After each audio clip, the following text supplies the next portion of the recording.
Everybody, welcome to another episode of the CatsHQ Podcast. I'm Jon Hale, the CJ's UK football beat writer, sitting alongside Fletcher Page, the CJ's UK basketball beat writer. We are deep into spring/summer programming at the Courier-Journal now, full into NBA draft mode with the Combine last weekend, the draft getting ever closer. There is lots of recruiting news still out there, though, and most of this episode will focus on some football recruiting with 3/4-star quarterback, depending on where you look, Jaron Williams from Central Gwinnett in Georgia, recommitting to Kentucky on Monday, a couple weeks after he decommitted from Kentucky after being committed to Kentucky for most of a year. So apologies if you have trouble following all that. The world of college football recruiting is always interesting, always exciting. Fletcher, a couple weeks ago, maybe 3 weeks ago on this podcast, we predicted Jaron Williams would stick with Kentucky, and within minutes of posting it, he decided to open his recruitment. So we look stupid, but we look smart again. He's back in the fold now for Kentucky. I wanted John to delete that podcast. I actually texted or called to see if that thing had been published yet. But yeah, I think the sentiment that we expressed on that original podcast ended up being true, which was that Kentucky had done such a good job of evaluating and offering him so much earlier than all these other schools that were getting in late, that we felt like in the long run that was going to work out, and it was like a marriage. It's unfortunate, though, that less than a few hours after we had said that was going to be fine, it didn't look fine. But now things have settled back in, and they are the way they were. A couple points here to note with this recruitment with Jaron Williams. Kentucky did get in on him really early, which has been a strength of this staff pretty much since Mark Stoops got hired in 2013, and even more so in the last couple of years with some of the staff changes they've made. It was easy to draw the parallels, and I did it as much as anybody, between Mac Jones a year ago, the 4-star quarterback who committed to Kentucky early in his high school career, had an excellent summer before senior year, blew up on the camp scene, started getting tons of offers, got an Alabama offer, eventually decommitted from Kentucky and flipped to Alabama and signed with Crimson Tide in February. It was almost a year to the day that Alabama offered Jaron Williams after they had offered Mac Jones in the previous class and stole him from Kentucky. So I think it was easy to see, here we go again. Jaron Williams is going to go out and go to Alabama or whatever, but he had offers from Florida, Florida State, LSU, most of the SEC schools, most of the big programs around the Southeast. And it was easy as a Kentucky fan to think, here we go again. This is not going to happen. I thought it was interesting on that podcast that we hope you just quit listening to when you got to that Jaron Williams part a couple weeks ago. You made a really interesting point about your kind of relationship in terms of the Georgia high school football scene and what that high school specifically has dealt with, and maybe how that would affect Jaron Williams' kind of outlook. If maybe you could just run us through that again, hoping that people maybe just tune that out the first time. Yeah, certainly. He plays for Central Gwinnett, and it's a great football program, and it's in Gwinnett County, which has a population of like 1 million. And but in that county, there are some powerhouse programs that are nationally known. Grayson and Peachtree Ridge and quite a few schools. I mean, you might have seen them on ESPN. I mean, they play nationally televised games.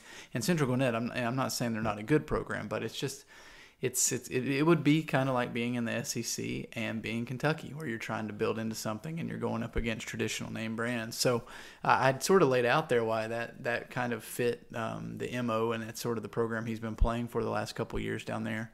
And why he might feel comfortable with kind of a chip on your shoulder or having that edge at a place like Kentucky. And then, of course, right after I had said all that, he gets the offers from schools like Alabama and Florida State and considered it. So sometimes maybe these analogies don't quite work out, but that is, I think, pretty accurate for kind of how the scene is down there. And it's going to be especially accurate here in about 10 seconds. Yesterday, I caught up with Central Gwinnett coach Todd Wofford, who has, obviously knows Jaron Williams as well as anybody in terms of coaching and outside of the family, to just talk to him about the recruitment. And his point was what we said earlier, that he felt like when Jaron decommitted, the floodgates kind of opened, and he just wanted to evaluate and kind of go through these schools and see who was where. And Jaron has since said in a couple of interviews that he basically decommitted out of respect to Kentucky. If he was going to consider these other options and open up and look at other offers and consider taking visits, he didn't want it to be the face of Kentucky's recruiting class out there while he's looking at other schools, which makes sense to an extent.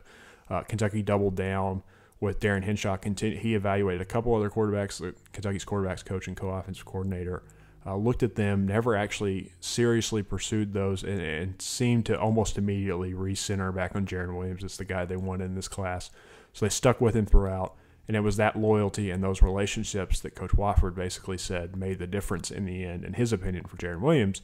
And so I talked to him about that process, and then essentially how he had improved over the last year to lead to this rise in offers, and maybe why his offer list with Kentucky, Alabama, Florida, Florida State, LSU, Georgia, most of the top programs around the Southeast was not necessarily reflected in his recruiting rankings, because 3 of the 4 major recruiting services still have him as a 3-star guy.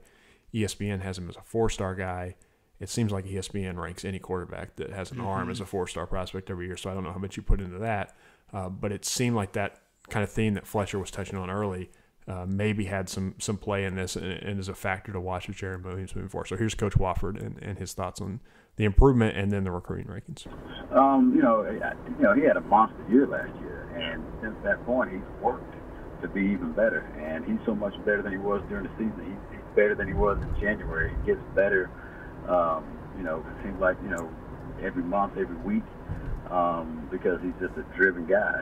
He's one of those that I think he's the most underrated player in the country, and that motivates him. He's motivated by, a lot of the people that doubt his abilities for whatever reason, and in every camp, everything he does, he's trying to prove a point and prove that he is, to get recognized with his talent that he has.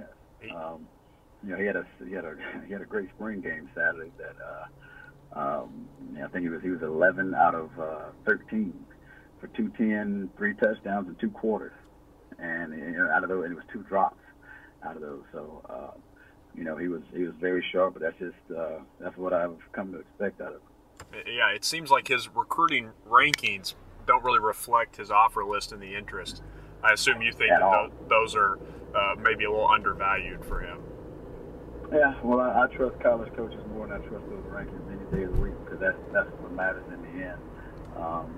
Because I've never seen I've been doing it a long time, but I've never seen a kid, with a season like he had against the competition that we play against, which is the highest in the biggest county in the state of Georgia, which is some of the best football in the nation.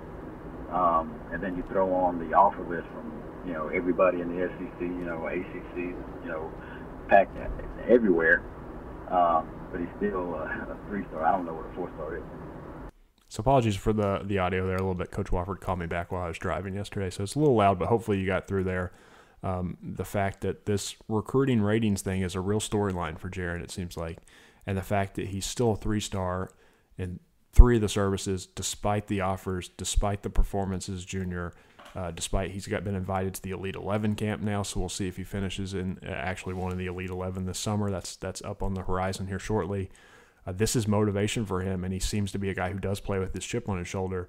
And at a program like Kentucky, when you're constantly fighting to get respected in the SEC, I think that's what you want out of your quarterback specifically. Yeah, I mean, if you're Kentucky, it's kind of an awkward situation, because they've identified somebody who they identified him a year ago, longer than that probably.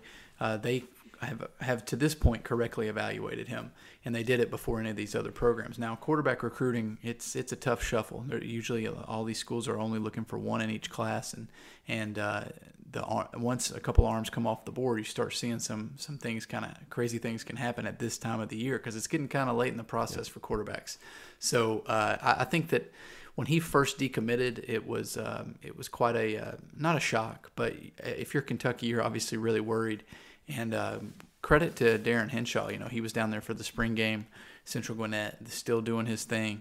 And for this to work out and be taken care of in the summer, like you said, now he can kind of regain that role as the face of Kentucky's class moving forward. It's a class that's off to a great start, and maybe you can talk about some of the other successes they've had just in the past week. But they're now a top 25 class and trying to build for something more. Yeah, before we move on to other guys, what you pointed out there about Darren Henshaw, I think is important for us to notice here. Obviously, the parallels, like we talked earlier about, between Mac Jones and Jaron Williams were obvious and were going to be made. But this one, for me, is the first real big success for Henshaw, specifically in terms of quarterback development. Well, second, if you count Steven Johnson as a junior college guy, because Mac Jones had actually committed to Shannon Dawson, was the guy who recruited him to Kentucky, the former offensive coordinator. And then when Dawson got fired, the early narrative, of course, in Mac Jones' recruitment was how Darren Hinshaw and Eddie Gran were going to develop that relationship as he blew up over the recruiting scene. And there was some bumps in the road about, is he a fit for the read option, and what does that mean in terms of a pro-style quarterback? And they worked through some of those, and then obviously it turned out that Mac went somewhere else. But Williams was Hinshaw's guy all along. He was the guy that Hinshaw evaluated as a sophomore in high school, pursued, got in the class, and then stuck with him. And we've seen that. Steven Johnson obviously has really panned out in terms of a guy that Darren Hinshaw evaluated upwards of a dozen quarterbacks the weeks after he got the job at Kentucky, because there was such a dire situation in terms of depth. Settled on Steven Johnson, brought him in, and we all know how that paid out last year. Really looks like he had a home run there. And now, in terms of Jaron Williams, this will be the second test for that, because a guy like Danny Clark was a late add to the class and was an Ohio guy who maybe Vince Merrill was more on the lead on. Walker Wood is another guy who Hinshaw likes a ton as a quarterback, and we'll see if he sticks at that position. He's hurt right now on campus. But I think Jaron Williams is really going to rest on Darren Hinshaw's reputation for picking quarterbacks and developing them. This is the guy to watch moving forward. And Vince Merrill has gotten a lot of attention in this recruitment because after Williams decommitted, Merrill really stepped up as the kind of recruiting coordinator and went to Georgia with Hinshaw and visited with him. And the family has said that was a huge difference to kind of reinforce how big a priority Jaron was. But the job that Darren Hinshaw did from the beginning of this recruitment, developing that relationship, which really paid off in the end, is something that I don't think can be overlooked moving forward. Yeah, and right or wrong, if once you've got your quarterback solidified in your class, it seems like there's a little bit more of a calm that you have about it. And I think Kentucky's done a good job to this point in addressing some other needs, but losing Williams kind of took a little bit of luster off what was a great start. And so to get him back in the fold gives you a little bit of confidence moving forward. And again, like I said, it's sort of a face, and it gives you another person to be on text chains and in group messages to go ahead and try to start adding other big name pieces. And of course, the $1 million question now is, he's decommitted once, he's recommitted. Is this for good now? And I think the track record suggests, and all his comments, that this is it for Williams. He said he's shutting it down. He's not looking at other schools, which would mean he's not visiting. So Kentucky can feel really good about his state. His plan publicly has been to be an early enrollee, one of those mid-year guys. So that's good for him, only needing to keep him to December to where that early signing period, and then get him on campus and through spring practice and all the situations to help close out that class. So all those things are good. And both of us at this point would expect Jaron Williams to be on campus for Kentucky. Now, if he does start taking visits again in the next month or two or in the summer and starts camping at other places, that's when you would have to be concerned that this is not for good. But I think right now there's little reason to expect that this won't end up being the way. And it's played out with a couple of Kentucky recruits in the Stoops era. Denzel Ware did this, where he committed, decommitted, eventually rejoined the class and stuck. And Marcus Walker, another defensive back who hasn't really played a ton for Kentucky, did the same thing as a highly touted recruit. So I think Jaron Williams is going to end up at Kentucky. It's never over till it's over. The early signing period and the early enrollee factor helps some with him. But I would expect this is it for him, and it'll be really important to see how he goes out and recruits other guys, which brings us to the other class. And it's been a really big week for Kentucky football recruiting. Just over a week ago, they got a commitment from a top 100 offensive lineman, depending on which ranking you're looking at. Marquand McCall, who is from Michigan, had offers from Michigan and Michigan State. It was debatable how much those two programs were pursuing him. He had an injury that cost him most of his junior year, and some programs had backed off a little bit. But he's a top 100 guard according to Rivals. Scout has him just outside the top 100. 24/7 has him just outside the top 100. 4-star in all those rankings. A really big get for this class if he's healthy. Could play defensive line maybe down the line. I'm told the Kentucky staff is leaving it open to both sides of the ball where they're going to play him.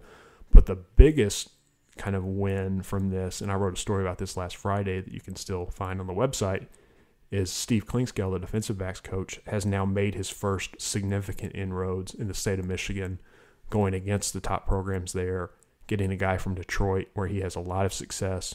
In his past at Toledo and Illinois, Fletcher covered Illinois when Klingsdale was there a little bit too. So to get one of those guys to kind of come to Kentucky It makes it easier for a bunch of kids. They've offered like 12 guys from Michigan in this 2018 class, already offered a bunch of guys in the 2019 and 2020 classes in Michigan. So to get one guy on campus, it makes it easier for all those next guys in the coming years to see themselves at Kentucky too. Yeah, the first couple things I always like to look at in recruiting classes, you can't help but look at quarterback. Then you start looking at offensive and defensive linemen. And then whenever you're breaking these things down, you see that they've gone out of state. Georgia had offered Williams. They went into Michigan, where Michigan State and Michigan have offered this offensive lineman, and they were able to win those two. So when you see that the in-state programs have offered, and if those offers are legitimate and there is some actual interest, that's a big recruiting win to go outside of your state like that, especially into Georgia and Michigan. I know they've had success in Ohio, but and Florida, but to start kind of branching out, like you said, with Clinkscale, and then for Henshaw to go to Georgia, just sort of showing that they can pull off these recruiting wins. Right now, again, Stoops had a good year last year in terms of the season. I thought the class was good in February, and I think that so far that this class is off to about as good a start as you could hope for. Yeah, Williams is a big get there. McCall, obviously huge too out of Michigan. They got a commitment Saturday from offensive lineman, either a center or guard, depending on where you look. Quentin Wilson from Cincinnati, which for all their success in Ohio, Cincinnati has not necessarily been a really fertile ground for them, which is weird with how close it is. Steve Clinkscale was also the lead on that recruitment, so he seems to be paying some dividends. He had a good week. Darian Kennard, offensive lineman from Cleveland, has been on the board since April 30th. Is another 4-star guy, depending on where you look. I think it's interesting to see them making some hayroads on this offensive line now, and particularly because of how good they were physically running the ball. And when you hear guys from Alabama say Kentucky was the most physical offensive line they played all season, you see guys like John Toth, who's maybe going to get a shot in the NFL now, but Nick Haynes and Logan Stenberg and Bunchy Stallings and Drake Jackson and Landon Young, and the list goes on and on of these guys on campus. They're starting to pile them up. And I think when you go out there and rush for two 1,000-yard rushers, I mean, that to me, that's something a high school offensive lineman is going to take note of. And Eddie Grant's offense appears to be really paying dividends there, which makes it wonder. They've got so many offensive linemen, and you always can use more. If McCall, the kid from Michigan, ends up maybe as a defensive tackle down the road, because that's the area that Kentucky does not have very good depth still. And if you've got a guy of that talent, maybe it turns out he's better on the defensive end too. I was just going to ask you, because I know you asked Mark Stoops on the teleconference this week. I assumed that defensive line would be the biggest area that they need to address moving forward. Are there any other positions maybe you think in the 2018 class that still need to be addressed? Yeah, it's interesting. I mean, that front seven on defense is still where the focus is. We'll see how these 2017 guys perform when they get on campus this summer and into the fall. Defensive line's a big question. They've got some, nose guard there's huge questions going into the season, but your number one and your number two nose guards are both seniors, and who knows if either of those, I think they would leave the door open to both those guys getting passed up, and Naquez Pringle and Matt Elam if there was a freshman who came in and was really talented, or if it's Phil Hoskins, the junior college transfer, who comes in and is really good. So those aren't down the road names that you're really worried about, but beyond those two guys, it's mostly questions on the defensive line now. So they're going to need some young guys to step up this fall, and then moving forward, I think every year that's going to be an option until they get some significant depth there. So that's the biggest concern. I feel like they're pretty comfortable at outside linebacker now with where they're getting. Obviously, Denzel Ware and Josh Allen both have 2 years of eligibility left. They were really good last year, and you would expect them to get better. The way that Boogie Watson played in the spring game as a backup. They're high on Jordan Bonner, the 400 junior college transfer, who's a backup at the other side.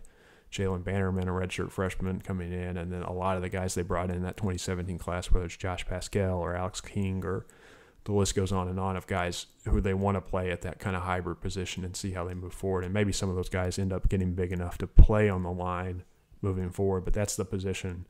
Until they answer that question on the field, it's going to be huge in recruiting. On offense, I would expect them to take another pretty large group of wide receivers in this class. They lose 5 to graduation, and they signed 5 last year. But the numbers game is going to suggest they need more there. They've lost, I think, 3 to transfer since the end of the season, just getting passed over on the depth chart.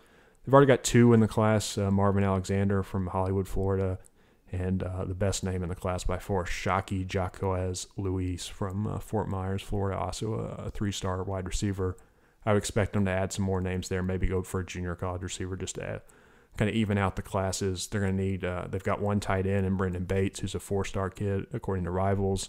Maybe get another tight end. CJ Conrad's getting he's on some draft list after his junior year. He hasn't really produced that in terms of them throwing him a lot, but you never know what happens with him. Greg Hart's a senior. Justin Rigg will be a redshirt freshman who's barely played at all, had an injury last season. So that's a position where they need depth moving forward. I wouldn't be shocked there, but defensive line's where it starts and where it finishes in terms of questions for Kentucky. Totally. Yep. And that's it. Like I said, you always look at offensive line, defensive line, especially when you're evaluating or when you're comparing classes. And this is where Kentucky's at now, where, okay, they've cracked the top 25, but it's so difficult in the SEC because usually in the top 20, you'll have 8 to 12 SEC programs. So now that's where I think Kentucky's got work to do, is filling out depth on that defensive line. The one position I would not expect them to add anymore is quarterback. I mean, they signed 2 quarterbacks in the year before, or in this 2017 class. Obviously took Steven Johnson the year before that. But for all the emphasis they put on Jaron Williams since he decommitted, I think that they have gone all in on that kid. And if he were to leave the class again, they would be in a really dire situation now, because I think at this point all the other guys that would have been among their top targets have moved on to other schools. So they're all in, for better or for worse, with Jaron Williams. And if he signs like we expect him to, then it seems like that really paid off. But if he were to look at another program and leave, make that shocking decision again this summer, they would be in another situation like they were 2 years ago, where they'd have to find something real quick in quarterback and maybe not among your best situations. So I think that's a position where they're pretty comfortable now. They've obviously got a lot of depth on campus with Steven Johnson could be a senior, but Drew Barker would still have eligibility. Gunnar Hoke would still have a couple years.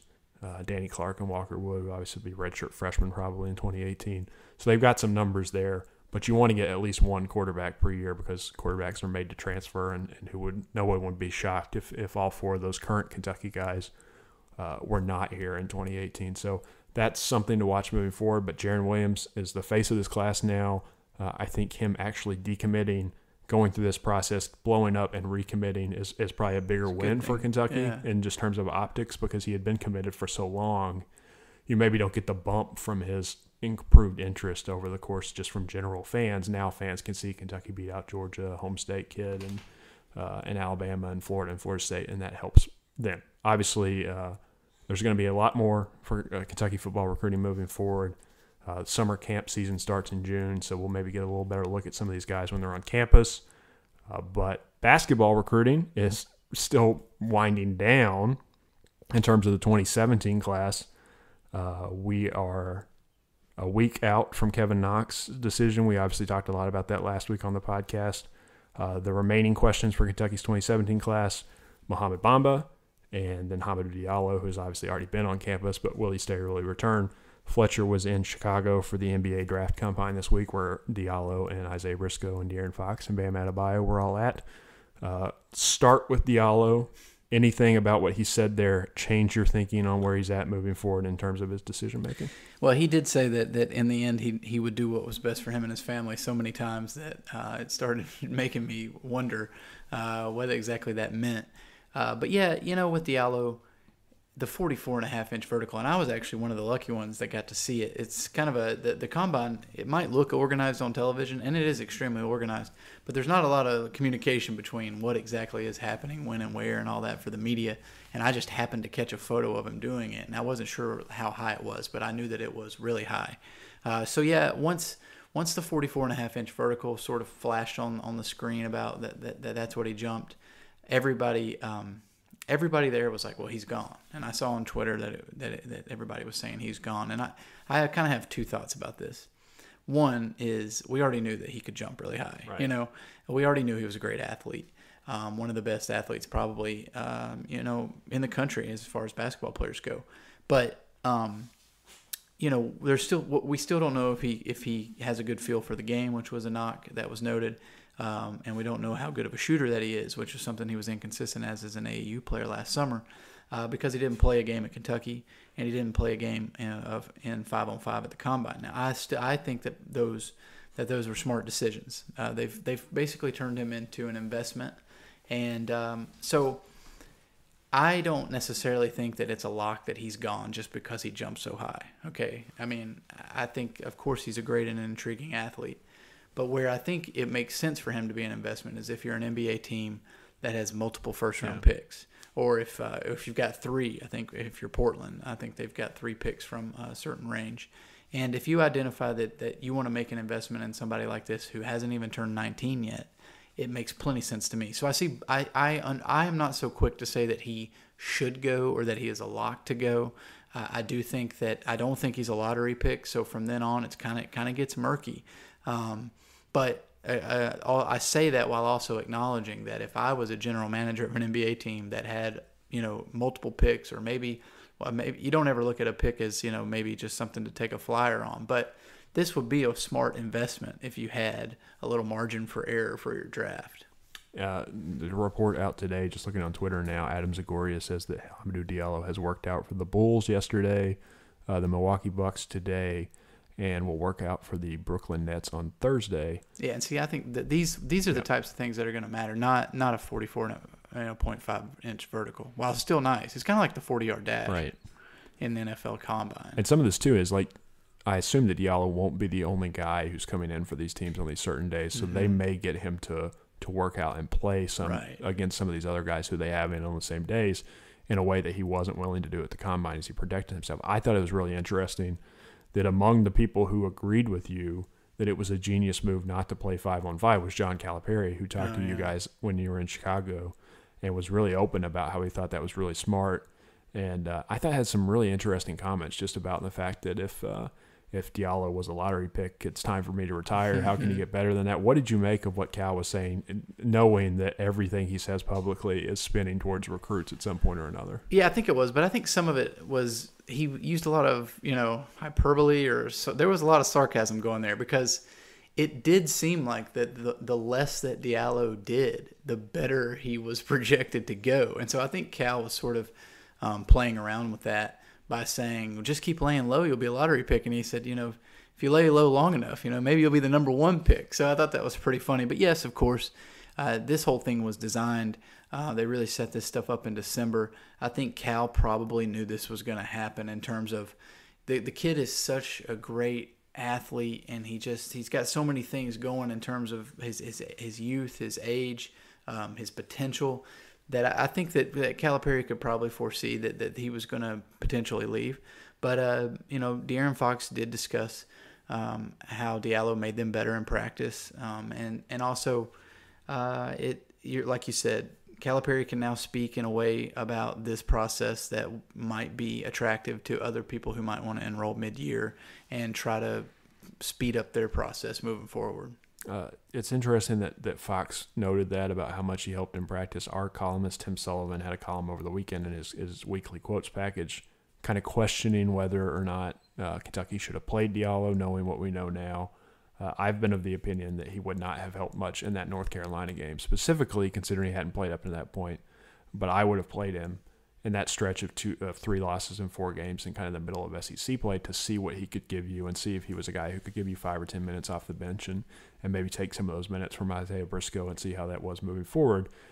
Where do you kind of fall in that range now if he does leave? Does that change your thinking at all as to what Kentucky should have done with him? No, because, and I understand from the outside looking in, like you can look at Michael Mulder's numbers against North Carolina, or maybe you could wonder what he could have done playing instead of Isaiah Briscoe at the 3.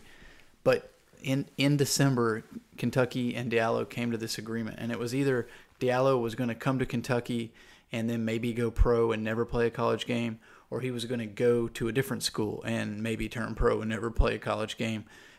What this did was what Calipari is so great at, and I think it might be his best quality. It just continued this. He's always assembling an endless amount of potential. And even if it doesn't come to fruition, Kentucky and Diallo were talked about so much in January and then again in March and now at this period of time. And so I think if there was like some sort of waffle, or if he was 1 foot in and 1 foot out and thinking about it, and then maybe if you're Kentucky, you're kind of like regretting it. But they stuck to their plan from day one. You knew exactly what you were getting. You were getting a player that might go pro. He's not an option to play.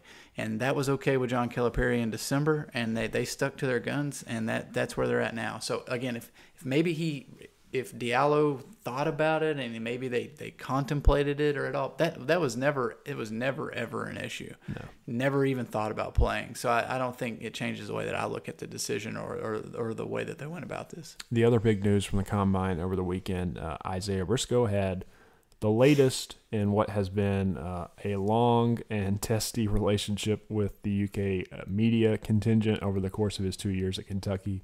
I know myself in particular have been on the receiving end of several Isaiah Briscoe, what in the world are you talking about glares based on questions that he did not appreciate or did not understand over the course of the 2 years. You and a couple other Kentucky reporters were in Chicago.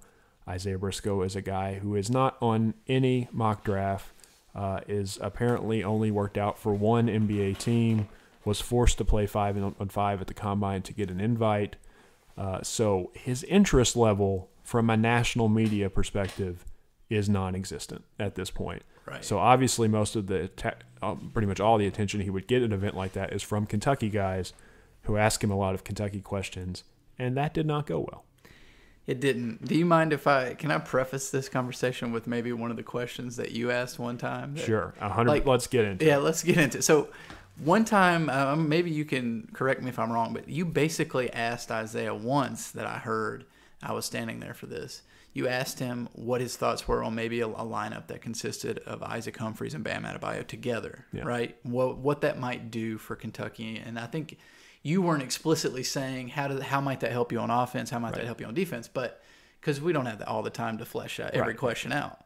And Isaiah just would not answer that question, and I wouldn't call him adversarial, but it was very strange in the way he kind of said to you that he didn't understand the question, and then you tried to explain the question, and he still kind of put up a really strange defense and not answering it. So I've seen, how many times do you think he's done things like that? Oh, I mean, a bunch, like many. I know it's happened to me at least 3 or 4 times. It has. There are a couple TV guys who just never clicked with Isaiah, and it repeatedly happened over and over again to where he would answer a question and would not appreciate the response, and then it would just go back and forth. There were so many awkward moments after games, which led to the really ingenious package that our friends at CN2 did during the tournament, where they did daily question with Zay and would just ask him some random off-the-wall question like, what advice would you give to a baby? And then would just clip it up and leave afterwards because he would not answer basketball questions.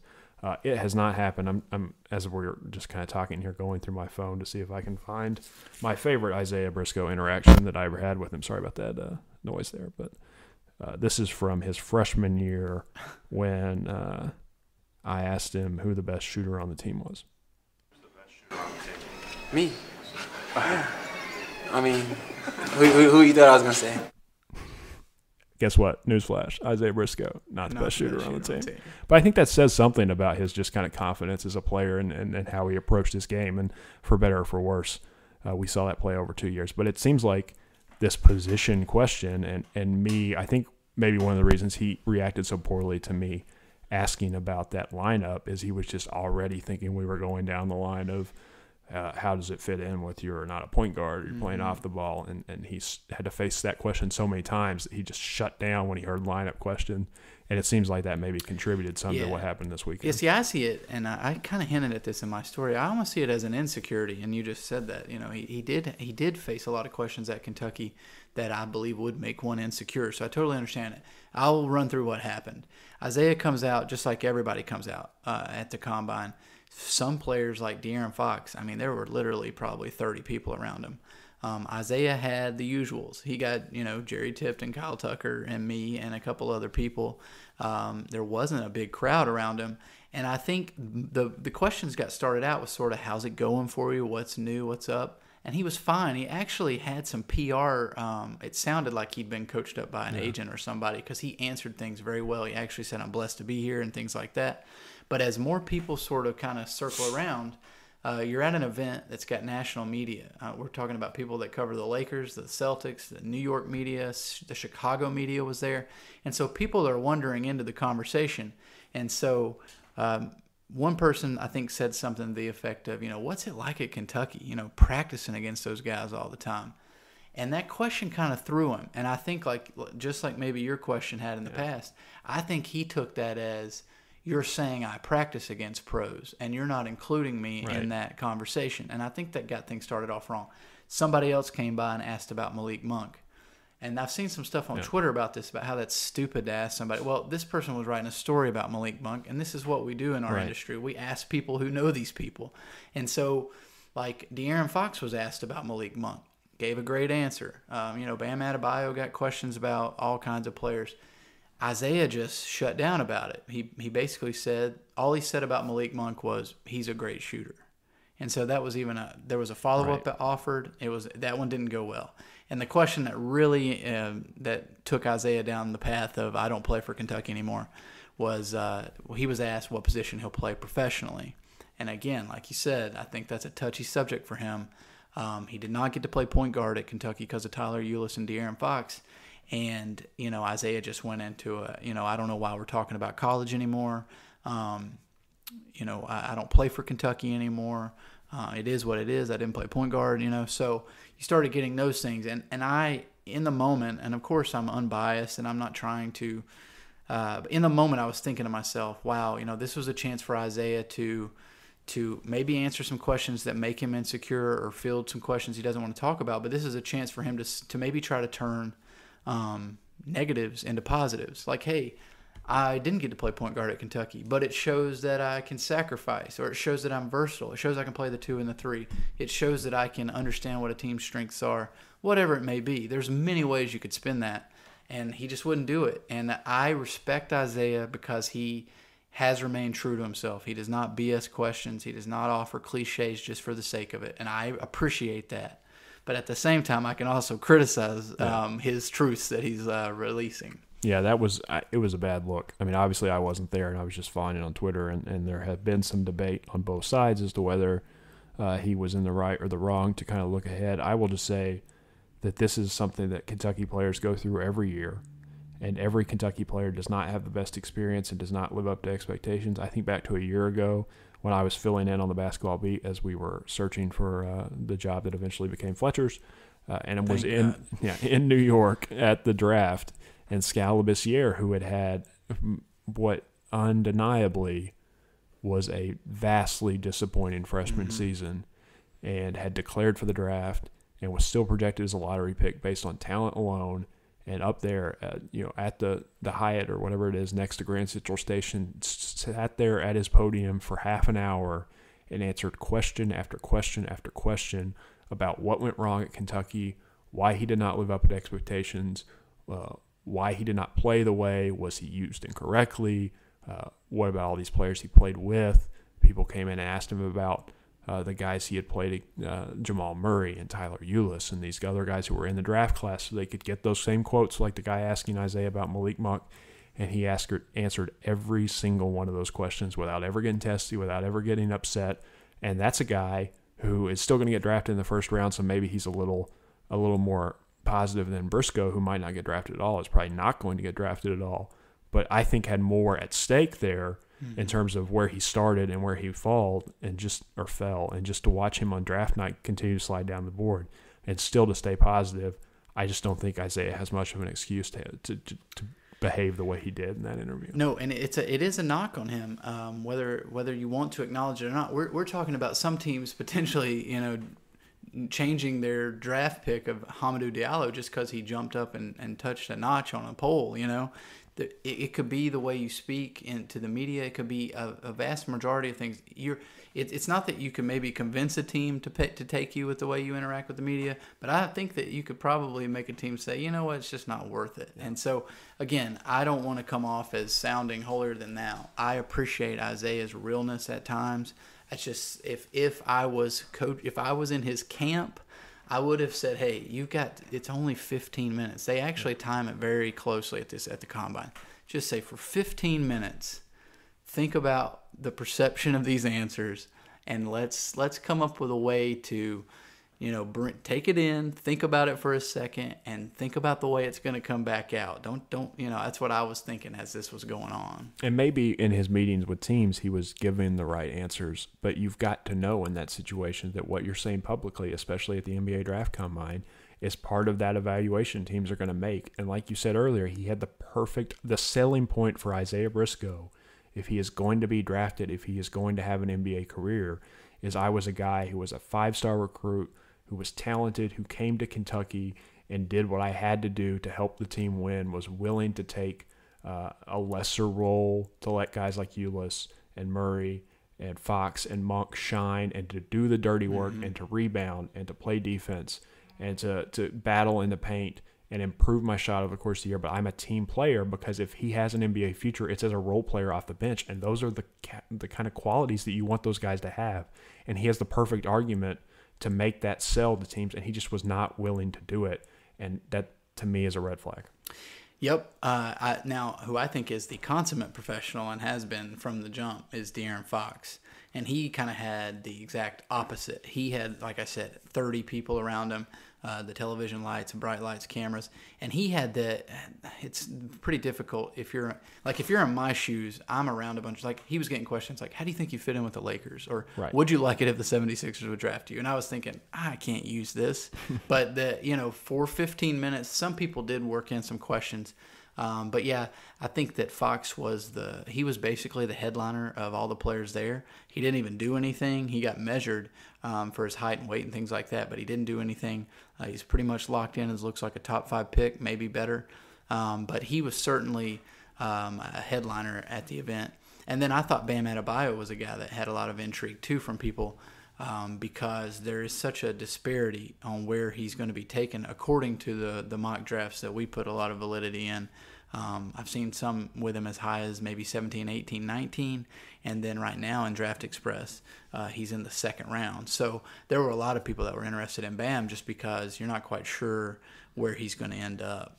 And as we wrap it up here, just a little plug for the one of those mock drafts from USA Today that's on the Courier-Journal website right now, Tuesday afternoon, that you can check out. They have Fox going to the 76ers at number 4. The draft lottery is tonight, Tuesday night, so we'll know the draft order after this. Malik Monk going 7 to the Knicks.